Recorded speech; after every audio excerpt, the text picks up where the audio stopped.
أعوذ بالله من الشيطان الرجيم. بسم الله الرحمن الرحيم. الرحمن علم القرآن خلق الإنسان علمه البيان. الشمس والقمر بحسبان والنجم والشجر يسجدان والسماء رفعها ووضع الميزان ألا تطغوا في الميزان وأقيموا الوزن بالقسط ولا تخسروا الميزان.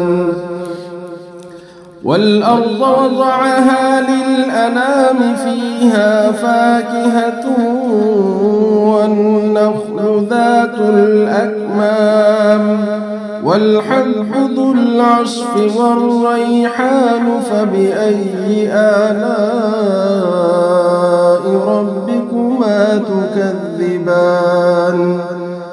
خلق الإنسان من صلصال كالفخار وخلق الجان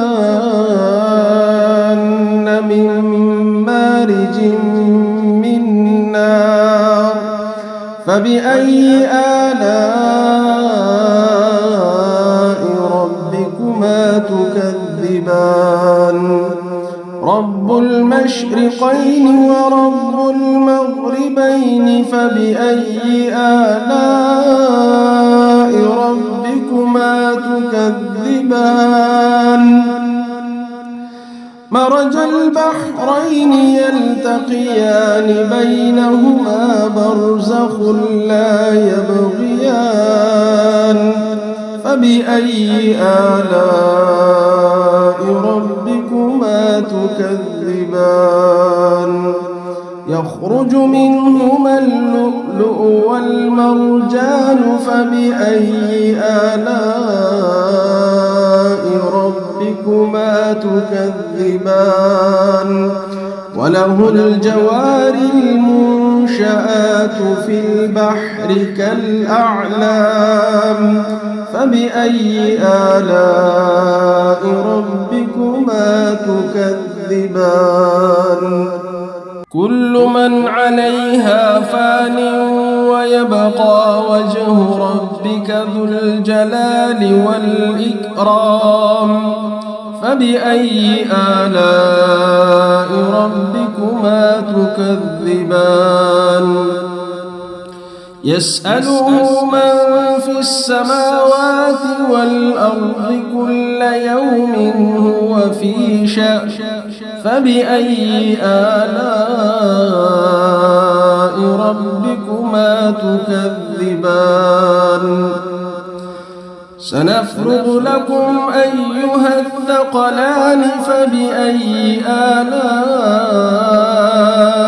ربكما تكذبان. يا معشر الجن والإنس إن استطعتم أن تنفذوا من أقطار السماوات والأرض فانفذوا لا تنفذون إلا بسلطان فبأي آلاء ربكما تكذبان. يرسل عليكما شواظ من نار ونحاس فلا تنتصران فبأي آلاء ربكما تكذبان. فإذا انشقت السماء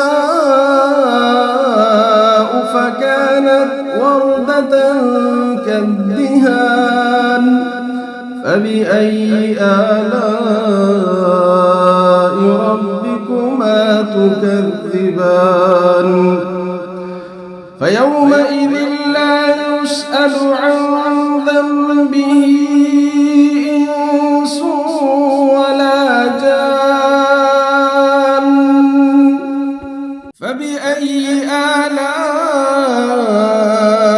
ربكما تكذبان. يعرف المجرمون بسيماهم فيؤخذ بالنواصي والأقدام فبأي آلاء ربكما تكذبان